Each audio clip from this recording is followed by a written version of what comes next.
Secure the objective. Hardpoint identified. Hi everybody, welcome back to Call of Duty Black Ops Cold War, and in this video we're going to be learning the hardpoint rotations for Crossroads Strike, which is this cool little map that's part of the bigger Crossroads combined map.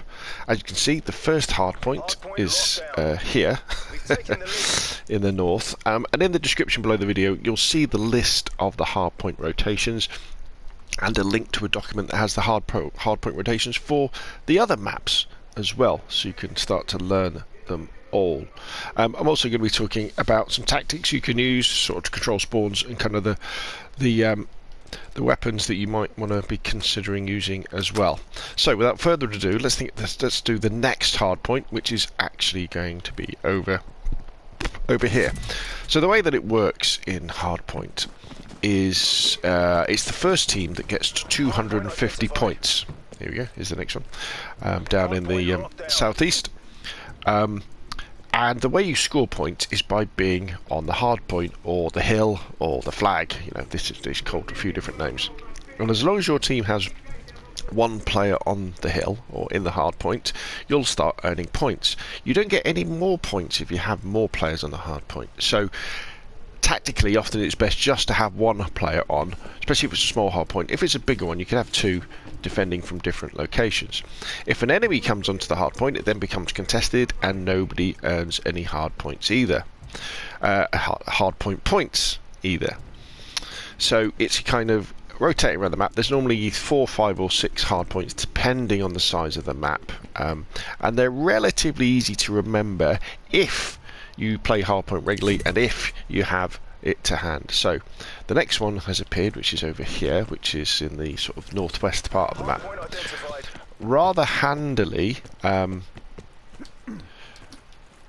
each hardpoint lasts 1 minute, and with 10 seconds to go, the next hardpoint.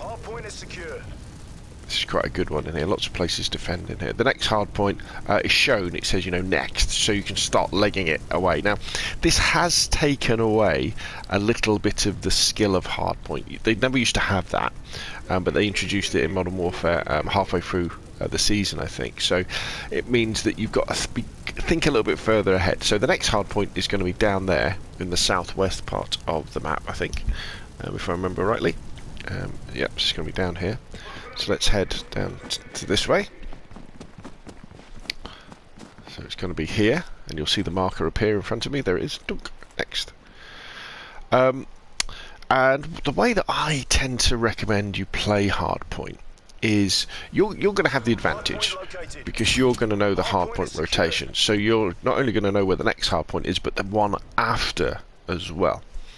So I always say, once you've gotten a hard point, always just consider about defending it and holding it for 30 seconds. That will give you quite a lot of points for your team. And as soon as you get to the point where there's only 30 seconds left to go, that's when you then leave and start going on to the next hard point. So we're coming up to 30 seconds, so I would then leave this hard point and then head to the next one, which is down round the top of the map, back at the tank again. Also, if you're trying to capture a hard point and you get to the point where there's only 30 seconds left to go, at that point you go to the next one and you think about capturing the next one. The other thing to consider when you're playing hardpoint are where you when you die, and where your teammates are spawning. Because you always want, if you can, to create a situation where your teammates are spawning. Here we go, we're back at the start again now, aren't we? Are spawning on the way to the next hard point. So let's say at the beginning of the game, I tend to recommend don't really worry about the first hard point. The hard point you want to be worrying about is the next one, which on this map is kind of down there. So if we spawn on the other side of the map, if we spawn on the eastern side of the map, we're set up to capture the next one. But if we spawned on the western side of the map, if we don't capture that hard point, we're probably not going to capture the other one because we're not spawning there.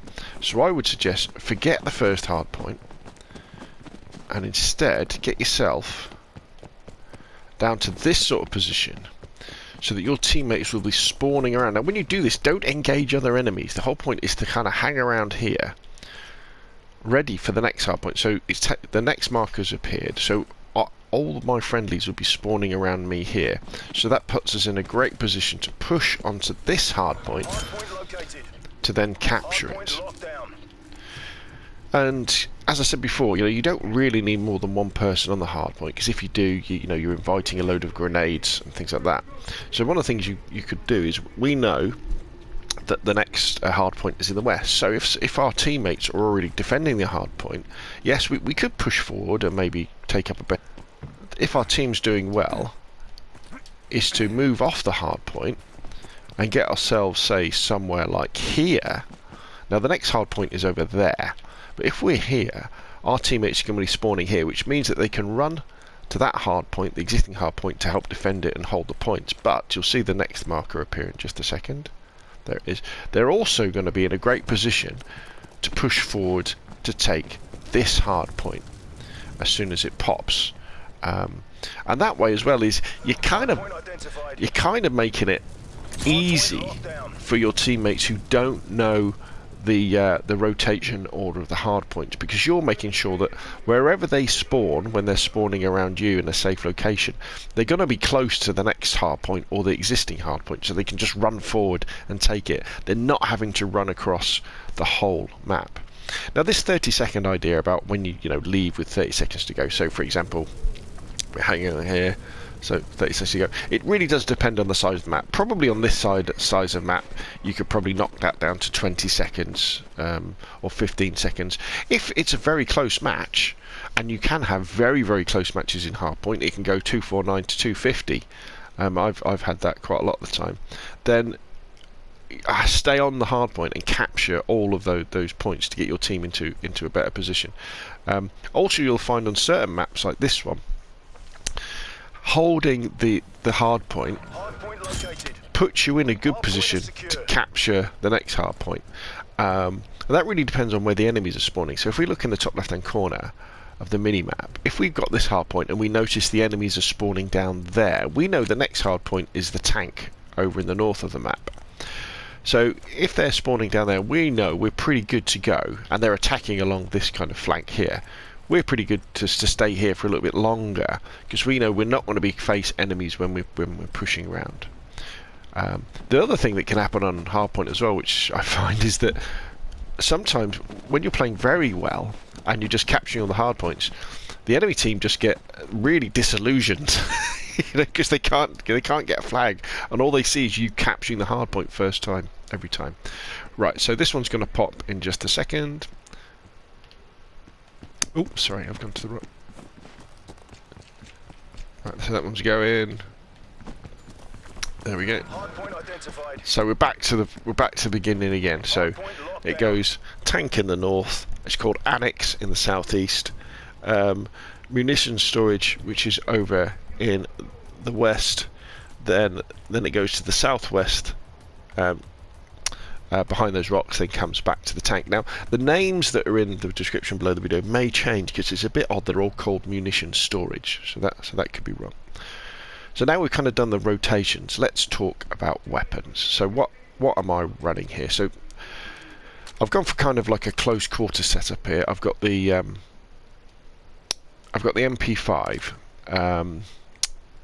and the RPG. So the MP5 is really good at close quarters. It's kind of okay at medium range as well. When you're defending hard points, a lot of the time, you're going to be tucked in a corner and people are going to be running around. When you're assaulting hard points, you're going to be jumping in and taking people out. I've got the RPG as my secondary. If you've got it unlocked, it's a good option, because it gives you basically another 3 grenades that you can fire into hard points to capture them, or when enemies are attacking, you can fire an RPG through a doorway and take them out, or it'll put them off. It will slow them down, and you can also do the suicide, where if you're on a hard point and like 2 or 3 members of the opposing team jump on you, you just fire that RPG at your feet. You'll kill yourself, but you'll probably take them out as well. But the normal launcher can do a similar sort of job. And the good thing about the normal launcher, the other one, I forget what it's called, the Sigma 2, there we go, is the fact that you can shoot down enemy score streaks. So when the enemy are calling in their spy planes and counter spy planes, you can shoot them down. If someone manages to get a attack chopper or something like that, again, you can do your bit to take them down, because those higher end score streaks, like the attack chopper, like the door gunners, can make a difference, because especially where the hard point is out in the open, if they've got a attack chopper just sitting there, that can really prevent you from taking it. As far as tacticals go, it depends really. I mean, I've gone for smoke grenades. The idea with the smoke grenade is that when you're on a hard point, you can throw a smoke grenade at your feet, and it covers the area, so it confuses the enemy to where you are. When you're assaulting a hard point, you can throw a smoke grenade in. They then can't see you. With the assault rifles and the sniper rifles, later on when you unlock the thermal scopes, you can see through the smoke. But there is a strong argument for, instead of having smoke grenades, having a stun grenades or flashbangs. So again, they're more aggressive, so when you're taking hard points you can throw them in. Or when you're defending hard points, again, just because you flash yourself, it also means you're flashing the enemy. Or you can throw them into corridors where people are coming to attack your hardpoint, and it will slow them down. Frags, 2 frags. Again, you could have Semtex, you could have C4 if you want. The beauty with C4 is obviously you could put it at the entrances. As you can see, my field upgrade is the trophy system. The trophy system is excellent for hardpoint because it intercepts thrown grenades and RPGs and cruise missiles that are coming into the hardpoint, so you can hang on to that hardpoint for a lot longer. You could run the field mic as well. So then you could see where people are attacking, but I would probably recommend the trophy system. Perks, Black Jacket, it reduces incoming explosive damage. Ghost to stay off the map when you're running around, when you're trying to do those, stay off the spy plane image when you're going around and flanking. Now Perk 2, I've got Gearhead. Now what Gearhead does is it enables your field upgrade to refresh faster, so you end up with trophy systems or whatever using a lot quicker. It also enables you to store one, so it can have 2 trophy systems, so if one gets destroyed I can quickly deploy another. Now there is an argument for using Quartermaster as Perk 2 as well. Now with Quartermaster, your tactical and your lethals recharge over time, so if you're doing very well and you're not getting killed, they recharge and then you've got more stuff. So that may be something you might want to consider. And then I'm running Danger Close as my wild card because that gives me 2 tacticals and 2 lethals. So there we go. That is how you learn Hardpoint on the Crossroads map. As I say, I think Hardpoint is an amazing game mode. Anyway, it can be really exciting as long as you know the map rotations, and it's the game mode where you don't need to be good at shooting. You can run around and not get any kills at all, but be the most important person on your team because you're the one who's there getting on the hill, getting on the hard points, earning those points and putting the other team off balance. And even just controlling the spawns is so important. Right, there we go. Hopefully you found that video useful. If you have, hit the like button. If you want to see more of the same, press subscribe. And of course, I'll see you again soon.